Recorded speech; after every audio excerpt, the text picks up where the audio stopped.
Hello everyone, welcome to crack UPSC and MPPSC examination. I hope आप सभी अच्छे होंगे, अच्छे से अपनी पढ़ाई कर रहे होंगे। आज हम 12 और 13 जून के करंट अफेयर डिस्कस करेंगे, जो कि हमारे प्रीलिम्स के लिए बहुत ही ज़्यादा इंपॉर्टेंट है। तो सबसे पहले हम इंपॉर्टेंट डे से स्टार्ट करते हैं। तो 12 जून को हाल ही में क्या सेलिब्रेट किया गया है? यूएन लेवल, वर्ल्ड लेवल में world day against child labour. ठीक है, यह किसके द्वारा सर्वप्रथम स्टार्ट किया गया था? तो इंटरनेशनल लेबर ऑर्गेनाइजेशन के द्वारा यह स्टार्ट किया गया था। कब? 2002 में। ठीक है, तो ये हमें पता होना चाहिए, इंपॉर्टेंट है हमारे लिए फैक्ट। 2002 में ये प्रारंभ किया गया था। फिर उसके बाद हमें ये पता होना चाहिए कि यह ऑर्गेनाइजेशन का जो गठन है ये कब हुआ था और इसका हेडक्वार्टर कहाँ है। तो इसका जो गठन है वो सन 1919 में हुआ था और इसका जो मुख्यालय है वह कहाँ है? जिनेवा यानी स्विट्जरलैंड में है। ठीक है, दूसरा ये इंपॉर्टेंट फैक्ट बन जाता है कि हाल ही में 2019 में ILO के गठन के 100 वर्ष पूरे हो चुके हैं। ठीक है, तो ये भी हमें पता होना चाहिए। तो 2020 में चाइल्ड लेबर पे क्या क्या इम्पोर्टेंट फोकस करने की बात की गई है। तो ये रखा गया उनका फोकस कि impact of crisis on child labour. मतलब कि आपको पता होना चाहिए कि आपको जो भी कोविड-19 पैंडेमिक है उसके थ्रू कितना ज़्यादा हमारी इकोनॉमी में इम्पैक्ट पड़ा है। तो कहीं ना कहीं जो लोग बेरोजगार हो चुके हैं तो उसमें बाल श्रम को भी कहीं ना कहीं ज़्यादा बढ़ाया जाएगा। लेकिन ये बाल श्रम बढ़े ना, इस पर रोक लगे, हमें इस पर फोकस करके चलना है। ठीक है, ओके। अब ये तो एक तरह का डे हो गया, लेकिन हम इसको अपने जीएस में कैसे कोरिलेट कर सकते हैं वो हम यहाँ पे अच्छे से देख पाएंगे। तो आपको पता होना चाहिए कि हमारे संविधान में भाग 3 में 12 से 35 आर्टिकल 12 से 35 फंडामेंटल राइट्स दिए गए हैं, जिसे हम क्या बोलते हैं? मौलिक अधिकार। ठीक है, 12 से 35 के बीच में रखे गए हैं, जिसमें से आर्टिकल 23 एंड 24 यानी कि अनुच्छेद 23 और अनुच्छेद 24 में बाल श्रम निषेध के बारे में बात की गई है। ठीक है, जिसमें अनुच्छेद 23 में क्या रखा गया है कि जो भी ह्यूमन ट्रैफिकिंग होती है और जो भी ये चाइल्ड लेबर होता है वो क्या है? एक तरह का कानूनी अपराध है। दूसरा ये कि आर्टिकल 24 में ये बोला गया है कि अगर 14 साल से कम बच्चे को कहीं कारखाने या किसी होटल है ना में अगर काम करने पे फोर्स किया जा रहा है और उसे मजदूरी भी नहीं दी जा रही है, पहली चीज़ तो कार्य करना ही क्या है? एक अपराध है और इस पर रोक लगाने की बात की गई है। ठीक है, एक तरह का अपराध है। अगला क्या हुआ? अगला आपका जो इम्पोर्टेंट डिस्कशन है करंट अफेयर्स का वो ये है उत्तराखंड। यस, जो उत्तराखंड है आपको पता होना चाहिए, नॉर्थ ईस्ट में हमारा एक स्टेट है उत्तराखंड।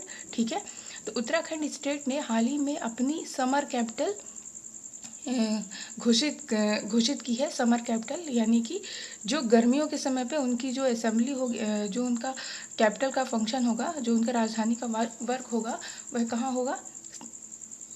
उस कैपिटल में होगा। तो उस कैपिटल को कहाँ रखा गया है? गैरीसैंण। ठीक है, गैरीसैंण कहाँ है? गैरीसैंण इन चमोली डिस्ट्रिक्ट, उत्तराखंड में चमोली डिस्ट्रिक्ट है, वहाँ पे गैरीसैंण को समर कैपिटल डिक्लेयर किया गया है। ठीक है, तो ये तो हो गया, लेकिन जो उनकी असेंबली है यानी कि जो उनके राज्य की विधानसभा है वह कहाँ रहेगी? वह देहरादून में ही रहेगी। लेकिन जो उनका कार्यकारी विभाग है ना, वह सब यहाँ रहेंगे। ये कब के लिए? सिर्फ समर के लिए, है ना। समर टाइम जब रहेगा, जब तक गर्मियों का टाइम रहेगा तभी तक, और बाकी टाइम पे वो कहाँ रहेंगे? देहरादून पे रहेंगे। ठीक है, और सबसे इम्पोर्टेंट ये है कि उत्तराखंड की कैपिटल तो पता है देहरादून है, और वहीं पर हमें ये भी पता होना चाहिए कि वर्तमान में वहाँ के मुख्यमंत्री यानी कि चीफ मिनिस्टर कौन है? तो त्रिवेंद्र सिंह रावत जी हैं। ठीक है, ओके। दूसरा ये भी हो गया कि यह तो समर कैपिटल है, लेकिन इसके पहले भी उत्तराखंड सरकार ने क्या किया था? उत्तराखंड राज्य सरकार ने अपनी एक और कैपिटल भी बनाई थी। वो कैसी कैपिटल थी उनकी? जुडिशियल, यानी कि जो न्यायालय के लिए है उसकी भी उन्होंने अलग से कैपिटल बनाई थी। कहने का अर्थ यह हो गया कि जो उनका हाई कोर्ट है वह कहाँ स्थित है? नैनीताल में। ठीक है, तो नैनीताल में जो उत्तराखंड का हाई कोर्ट है वो कहाँ स्थित है? नैनीताल में। इसलिए हम ये बोल सकते हैं उत्तराखंड का जुडिशियल कैपिटल कहाँ स्थित है? नैनीताल में। और समर कैपिटल कहाँ है? गैरीसैंण में। ठीक है, तो ये हमें पता होना चाहिए। तो भारत में ऐसे कितने राज्य हैं जिन्होंने अपनी एक से ज़्यादा कैपिटल बना के रखी है? तो ये हमारा प्रश्न बन सकता है। तो पहला तो उत्तराखंड है, ठीक है, लेकिन एक और भी राज्य है जिसने एक से ज़्यादा अपनी कैपिटल बनाई है वह है आपका हिमाचल प्रदेश। ठीक है, तो ये हमें पता होना चाहिए। हिमाचल प्रदेश की 2 राजधानियाँ हैं, पहली है शिमला और दूसरी क्या है, धर्मशाला। ठीक है, तो ये 2 राज्य हो गए। भारत के ऐसे 2 राज्य हैं जिन्होंने अपनी 2 राजधानी बना के रखी हैं, पहला आपका उत्तराखंड, दूसरा आपका हिमाचल प्रदेश। ठीक है, आई होप ये क्लियर होगा। अगला सबसे इम्पोर्टेंट फैक्ट है वो है आपका दिल्ली, है ना। दिल्ली और एनसीआर रीजन मतलब कि नेशनल कैपिटल रीजन। आपको पता होना चाहिए कि जो नॉर्थ इंडिया है वहाँ पे जो दिल्ली है, हरियाणा है ना, नोएडा वाला एरिया है, वो किसके अंदर आता है, नेशनल कैपिटल रीजन के अंदर आता है, यानी कि एनसीआर के बीच में आता है। तो इसमें सबसे इम्पोर्टेंट ये रहा कि अभी हाल ही में दिल्ली में अप्रैल 2020 में 14 अर्थक्वेक मतलब 14 भूकंप जो कि लो एंड मीडियम इंटेंसिटी के थे वो महसूस किए गए हैं, है ना, जो कि बहुत ही ज़्यादा आने वाले समय के लिए भी एक तरह का घातक कहीं ना कहीं समझ में आ रहा है। इसलिए इसे और भी डिटेल में जानने के लिए और इसके लिए समझने के लिए BIS, है ना, ब्यूरो ऑफ इंडियन स्टैंडर्ड्स, है ना, BIS ने 2002 में ही क्या किया था, एक इंडिया में सेस्मिक जोन में डिवाइड कर दिया था। मतलब इंडिया को एक सेस्मिक जोन में डिवाइड कर दिया था। अब ये सेस्मिक जोन क्या होता है?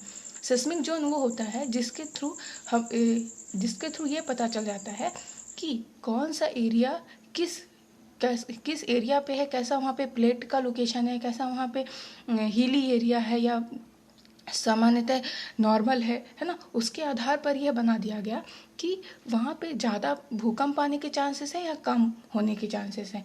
तो जिसको फर्स्ट जोन पे रखा वो थोड़ा सा कम है, फिर जो सेकेंड में रखा वो उससे ज़्यादा, थर्ड फोर्थ फिफ्थ, मतलब वो अपनी ऑर्डर को बढ़ा रहे हैं। इसका मतलब वहाँ पे ज़्यादा आने के चांसेस हैं। तो इस तरह से उन्होंने जोन में डिवाइड किया था कब, 2002 में।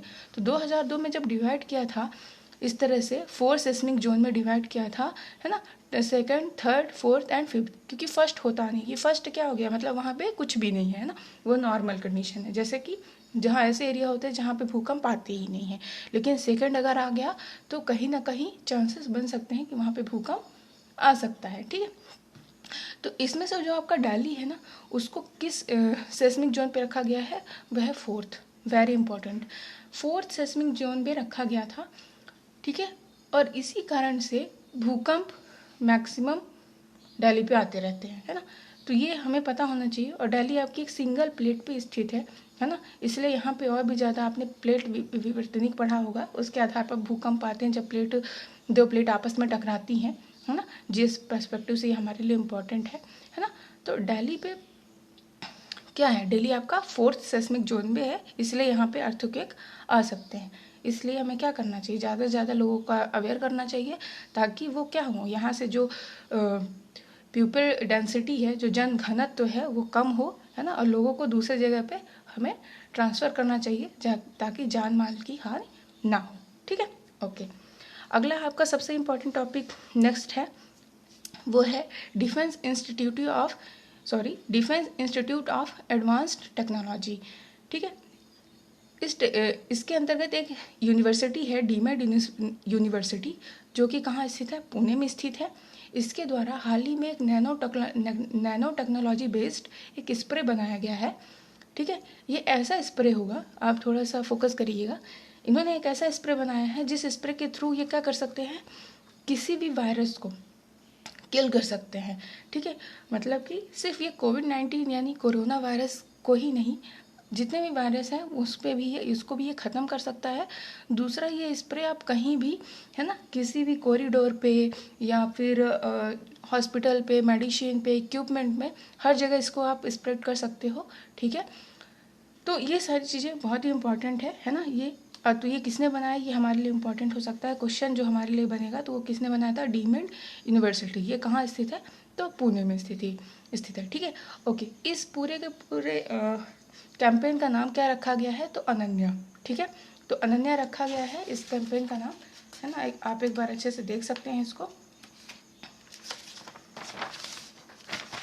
है ना। तो इसका नाम क्या रखा गया है, अनन्या रखा गया है। यह PPEs, हॉस्पिटल लाइन, साथ ही medical instruments and corridor rooms में भी इसका उपयोग किया जा सकता है। ठीक है, जैसा कि मैंने आपको बताया। आई होप ये आपको क्लियर होगा। Okay, thank you for watching this video.